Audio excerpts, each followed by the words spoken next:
तो चलो मुझे स्टार्ट करते हैं। डिस्टेंस और डिस्प्लेसमेंट के बेस पे कुछ न्यूमेरिकल देख लेते हैं। जैसा कि यहाँ बोला गया है कि एक आदमी है जो 50 मीटर साउथ डायरेक्शन में जा रहा है और 40 मीटर वेस्ट डायरेक्शन में जा रहा है और 20 मीटर नॉर्थ डायरेक्शन में जा रहा है। तो पूछा ये गया है कि वो कितना डिस्टेंस कवर किया, उसने कुल कितना डिस्टेंस कवर किया और उसका डिस्प्लेसमेंट क्या है अपने फील्ड तक पहुँचने के लिए। तो बच्चों जब इस टाइप के जो क्वेश्चन होते हैं जो नॉर्थ साउथ ईस्ट वेस्ट की डायरेक्शन के फॉर्म में हमें डिस्प्लेसमेंट दिया होता है, तो फर्स्ट ऑफ ऑल हमारा काम क्या होता है कि वो डायरेक्शन को यहाँ पे ड्रॉ कर लेना कि जैसा कि मैं यहाँ पे देख लेता हूँ कि यहाँ पे नॉर्थ साउथ ईस्ट वेस्ट इस तरीके से हम डायरेक्शन बना देंगे। और इसके बाद जो नॉर्थ साउथ ईस्ट वेस्ट की जो डायरेक्शन होती है इसको यूनिट वेक्टर के साथ डिफाइन कर देते हैं। जैसा कि मैं यहाँ पे देख रहा हूँ कि ईस्ट जो डायरेक्शन आ रही है वो एक्स एक्सिस की डायरेक्शन में आ रही है और एक्स एक्सिस की डायरेक्शन में जो यूनिट वेक्टर होता है आई कैप। तो यहाँ पे मैं इस डायरेक्शन को मैं डिफाइन कर लेता हूँ आई कैप के फॉर्म में। सिमिलरली वेस्ट डायरेक्शन को डिफाइन कर लेता हूँ माइनस आई कैप के डायरेक्शन में, माइनस आई कैप। नॉर्थ डायरेक्शन जो कि वाई डायरेक्शन में है, वाई एक्सिस की डायरेक्शन में है, तो इसको डिफाइन कर लेते हैं जे कैप और साउथ डायरेक्शन को डिफाइन कर लेते हैं माइनस जे कैप। तो यहाँ तक आने के बाद जो जो डिस्प्लेसमेंट हमें दिया गया है, जैसे यहाँ पे बोला गया है कि 50 मीटर ड्यू साउथ, तो इस 50 मीटर ड्यू साउथ को हम अगर यूनिट वेक्टर के फॉर्म में लिखना चाहें तो कैसे लिखेंगे? साउथ डायरेक्शन कहाँ आ रहा है? माइनस जे कैप की डायरेक्शन में, तो मैं इस वेक्टर को लिख लूंगा -50 जे कैप। फॉर एग्जाम्पल जैसे यहाँ पे देखो एक वेक्टर जिसको मैं 50 मीटर ड्यू साउथ डायरेक्शन में जा रहा है तो उसको ए वेक्टर के फॉर्म में डिफाइन करता हूँ, लिखता हूँ, तो वो ए वेक्टर क्या लिख सकता हूँ? -50 जे के। तो यहाँ पे जे माइनस जे के कहाँ पे आ रहा है? साउथ डायरेक्शन में, और कितना चल रहा है? 50 मीटर। तो ऑटोमेटिकली वो मुझे डायरेक्शन वो मुझे वेक्टर के फॉर्म में मिल गया। सिमिलरली अगर मैं 40 मीटर को लिखना चाहता हूँ ड्यू वेस्ट, तो उसको कैसे लिखूंगा? B vector is equal to west direction कहाँ पे आ रही है? माइनस आई के, तो इसको लिख लेता हूँ -40 आई कैप। सिमिलरली आगे जो डिस्प्लेसमेंट कवर किया नॉर्थ डायरेक्शन में कितना चला ये? 20 मीटर। नॉर्थ कहाँ पर है? जे के, तो इसको लिख लेता हूँ जे के के फॉर्म में। अब जो पूछा गया है उसको हम सोल्व करते हैं। पहला जो पार्ट पूछा गया है वो पूछा गया है कि वो कितना डिस्टेंस चला। तो डिस्टेंस क्या होता है बेटा? डिस्टेंस होता है actual path length, actual path length. तो सिंपली जो पाथ लेंथ चला, पहले 50 चला, फिर 40 चला, फिर 20 चला, तो टोटल पाथ लेंथ कितना चला? अगर मैं यहाँ पे लिखना चाहूँ 50 + 40 + 20, तो इस तरीके से ये टोटल चला 110 मीटर। ठीक है। अब बी पार्ट जो पूछा उसको देख लो। पूछा गया डिस्प्लेसमेंट, तो उसको डिस्प्लेसमेंट कैसे लिखेंगे? तो डिस्प्लेसमेंट क्या होता है? वेक्टर क्वांटिटी होती है, तो उसका वेक्टर एडिशन होगा।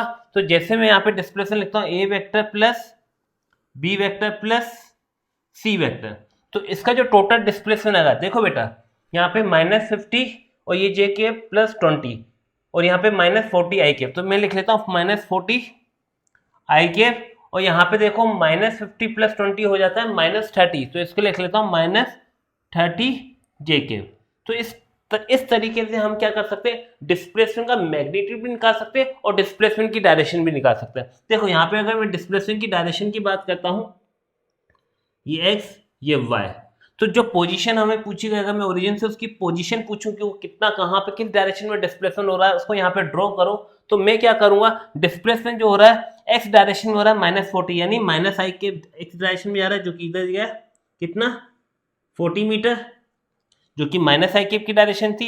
फिर -30 जे के, यानी माइनस जे के की डायरेक्शन में कितना चला? 30।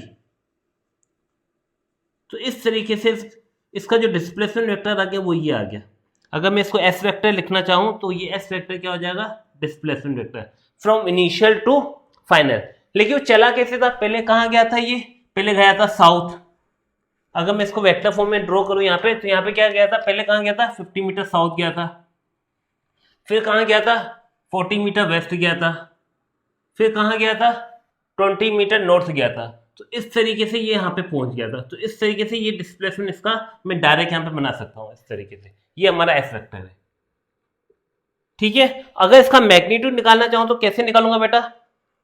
आई के का जो कॉफिशिएंट है उसका स्क्वायर करो, जे के का जो कॉफिशिएंट है उसका स्क्वायर करो, फिर उसका क्या ले लो, रूट ले लो। यहाँ से भी हम निकाल सकते हैं। अगर मैं इसका मैग्नीट्यूड निकालना चाहता हूँ तो कैसे निकालूंगा मैं बेटा, पाइथागोरस थ्योरम से निकाल दूंगा, जो कि क्या होगा, अंडर रूट ऑफ 40 का स्क्वायर प्लस 30 का स्क्वायर। तो यहाँ पे लिख लेता हूँ, magnitude of displacement is equal to under root of 40 square plus 30 का स्क्वायर, जो कि कितना आता है बेटा, 50 मीटर। तो इसका जो डिस्प्लेसमेंट हुआ 50 मीटर हुआ और डिस्टेंस जो हुआ वो 110 मीटर हुआ।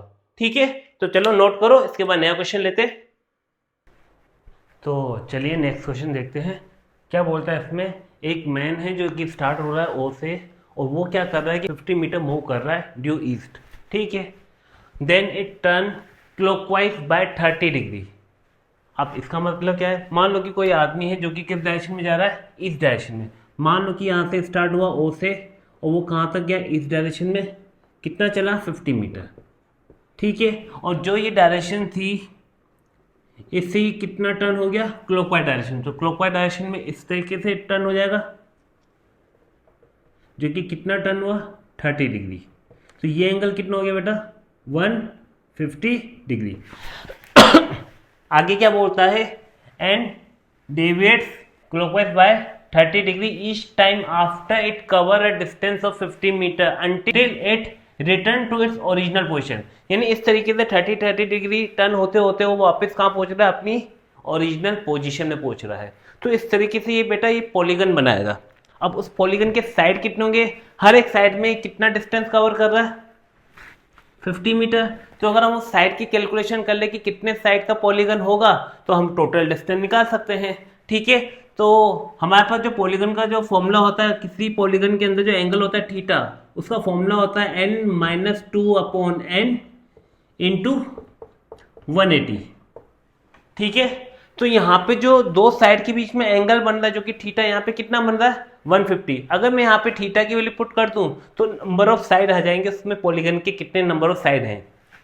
ठीक है, तो वैल्यू पुट करते हैं, तो 150 is equal to n-2/n into 180। तो जीरो ने जीरो को मार डाला।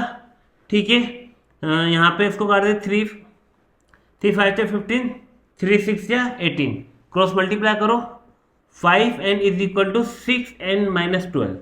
तो माइनस को इस साइड लेते हैं, minus equal to 6n-5, 6n-5n is equal to n। तो यहाँ पे नंबर ऑफ साइड कितना आ गया बेटा, 12। और एक साइड में कितना डिस्टेंस कवर कर रहा है, 50। तो टोटल डिस्टेंस कितना आ जाएगा बेटा,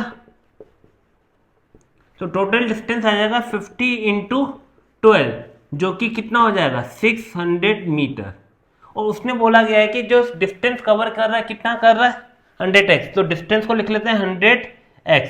तो जो जीरो ने दो जीरो को मार डाला, तो x की वैल्यू कितनी आ गई बेटा, 6। तो ये हमारा आंसर है, वैल्यू ऑफ x निकालना था, जो कि कितना है, 6। ठीक है, चलो नोट करो।